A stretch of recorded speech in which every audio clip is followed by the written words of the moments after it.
John chapter 31. Jacob heard what Laban's sons were saying. Jacob has taken everything our father owned, they said.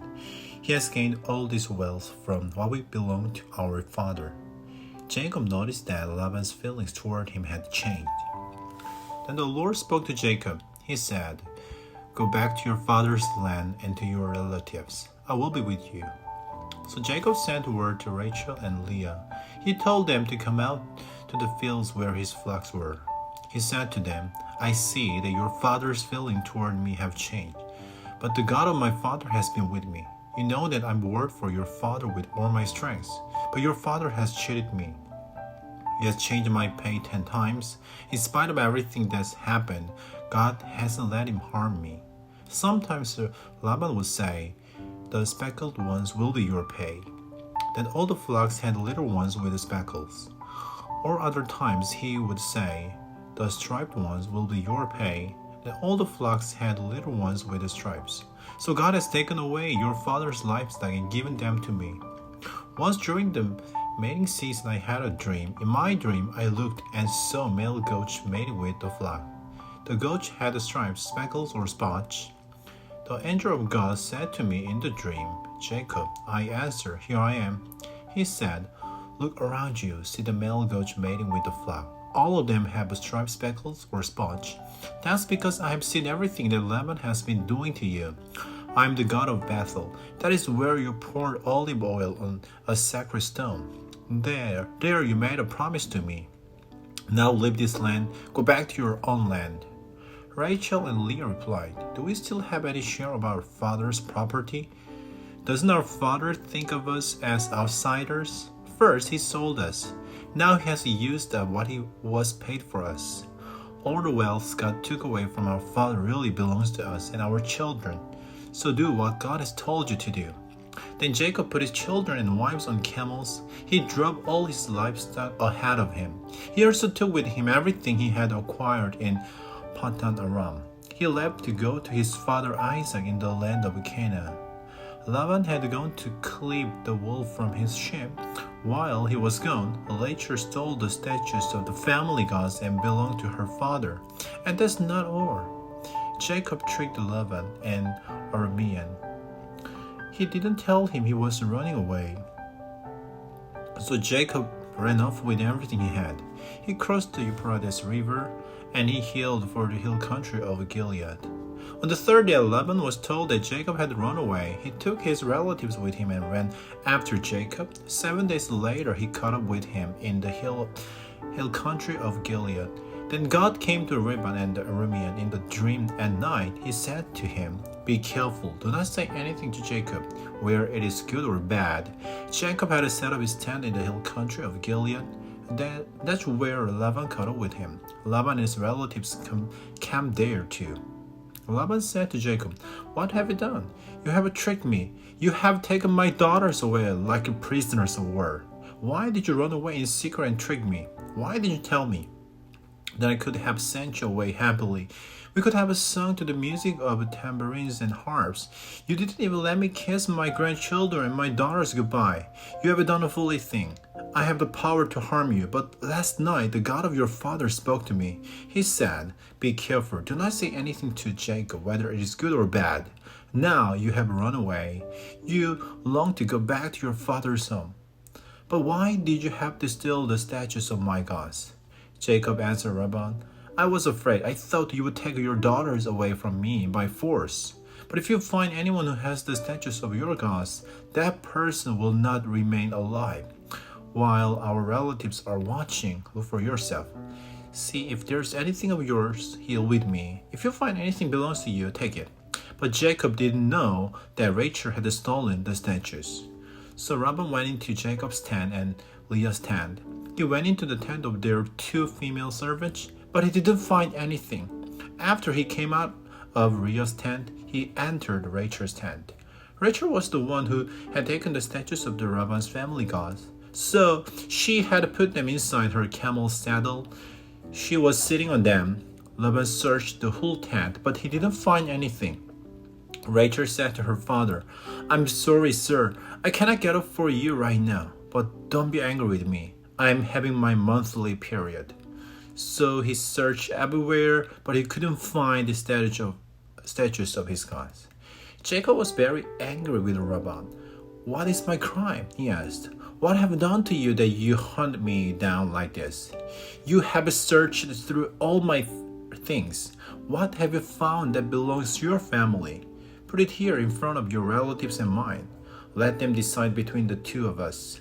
I've been with you for 20 years now. The little ones of your sheep and goats were not dead when they were born. I haven't eaten rams from your flocks. I didn't bring your animals torn apart by wild beasts. I meddled for the loss myself. Also, you made me pay for anything stolen by day or night. And what was my life like?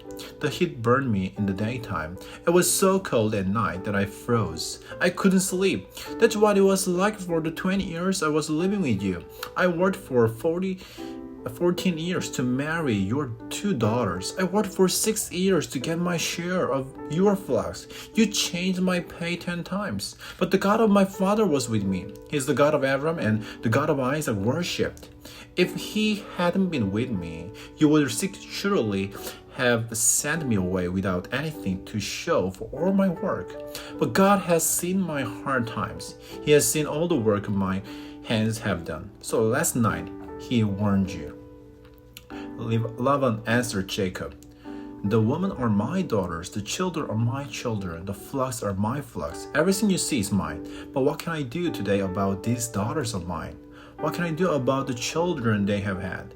Come now, let's make a formal agreement, you and I.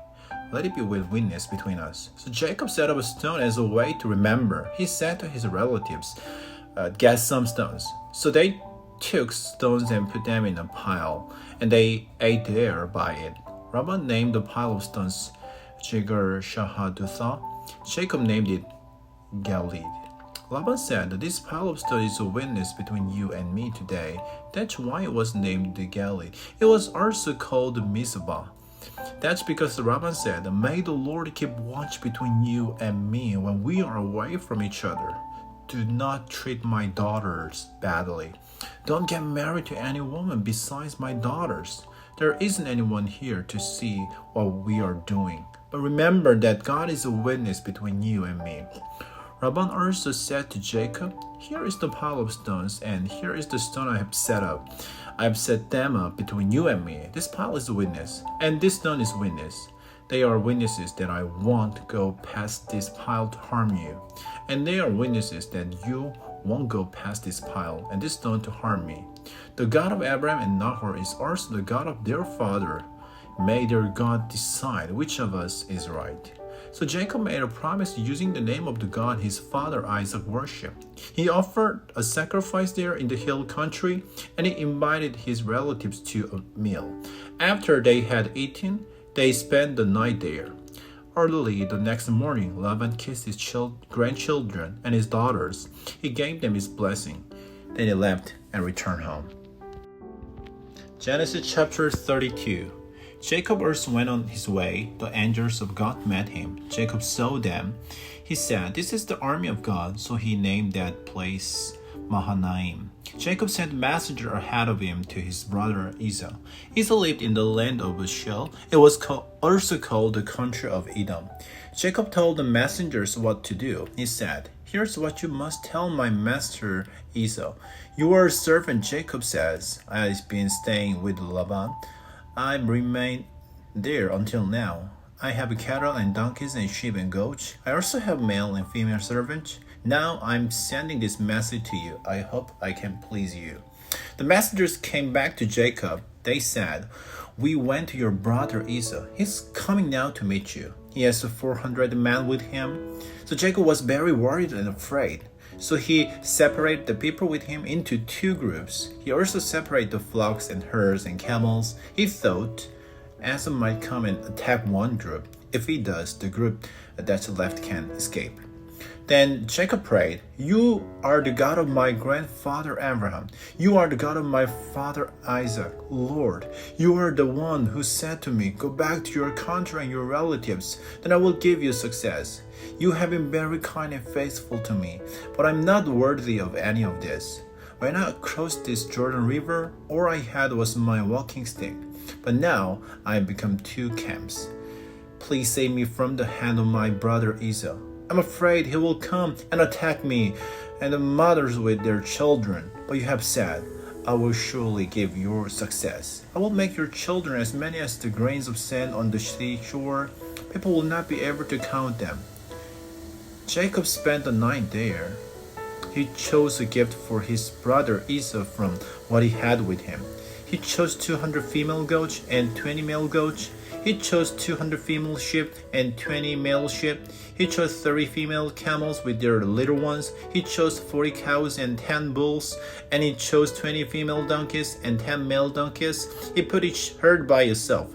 And he put his servant in charge of them. He said to his servant, Go on ahead of me, keep some space between the herds. Jacob spoke to his servant who was leading the way. He said, My brother Esau will meet you. He will ask, Who is your master? Where are you going? And who owns all these animals in front of you? And then say to Esau, They belong to your servant Jacob. They are a gift to you from him. And Jacob is coming behind us. He also spoke to the second and third servant. He told them and all the other who followed the herds what to do. He said, Say the same thing to Esau when you meet him. Make sure you say, Your servant Jacob is coming behind us. Jacob was thinking, I will make peace with him with these gifts I'm sending on ahead. When I see him later, maybe he will welcome me. So Jacob's gift went on ahead of him, but he himself spent the night in the camp. That night, he just got up. He took his 2 wives, his 2 female servants, and his 11 sons, and sent them across the Jabbok River. After they had crossed the stream, he sent over everything he owned. So Jacob was left alone. A man wrestled with him until morning. The man saw that he could not win, so he touched the inside of Jacob's hip. As Jacob wrestled with the man, Jacob's hip was twisted. And then the man said, Let me go, it is morning. But Jacob replied, I won't let you go unless you bless me. The man asked him, What is your name? Jacob, he answered. Then the man said, Your name will not be Jacob anymore. Instead, it will be Israel. You had to wrestle with God and with people, and you have won. Jacob said, Please tell me your name. But he replied, Why do you want to know my name? Then he blessed Jacob there. So Jacob named the place Peniel. He said, I saw God face to face, but I'm still alive. The sun arose above Jacob as he passed by Peniel. He was limping because of his hip. That's why the Israelites do not eat the meat attached to the inside of an animal's hip. They do not eat it to this day. It is because the inside of Jacob's hip was touched.